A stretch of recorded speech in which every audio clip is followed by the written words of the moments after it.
Hello, hi, నమస్తే అండి. నేను మీ హారికని. ఈరోజు మనం ఒక కథ చెప్పుకుందాం. కథ పేరు ఈ లోకం తీరు ఇంతే. సీతాపురం గ్రామంలో రంగయ్య అని ఒక అతను నివసిస్తున్నాడు.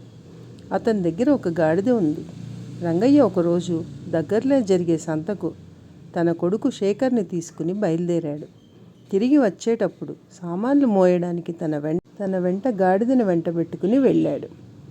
ఎండాకాలం అవడంతో ఎండ ఎక్కువగా ఉంది.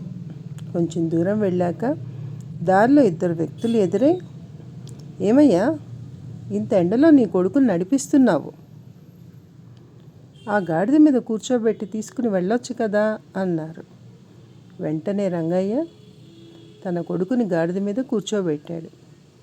ఇంకొంచెం దూరం వెళ్ళాక ఒక పెద్దాయన ఎదురై, నువ్వు కుర్రాడివి అయ్యుండి నువ్వు గాడిద మీద కూర్చొని మీ నాన్న నడిపిస్తున్నావు, తెలివిలేదా అని అన్నాడు.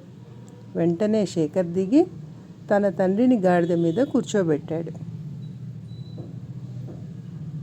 అలా ఇంకొంచెం ముందుకు వెళ్ళాక ఇంకొకరు ఎదురై, ఇంత ఎండలో ఒకరు నడవడం ఎందుకు, ఇద్దరూ గాడిద మీద ఎక్కి వెళ్ళొచ్చు కదా అన్నారు.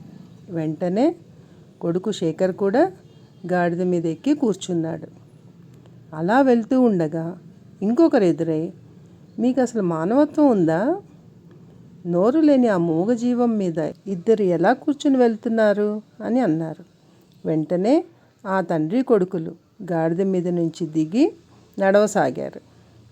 అలా కొంత దూరం వెళ్ళాక కొంతమంది వీళ్ళను చూసి, గాడిదని పక్కన పెట్టుకుని వీళ్ళు నడుస్తున్నారు, మూర్ఖులు వీళ్ళు అని పెద్దగా నవ్వసాగారు. ఈ లోకం తీరు ఇంతే. ఏం చేసినా ఎవరో ఒకరు ఏదో ఒకటి అంటూనే ఉంటారు.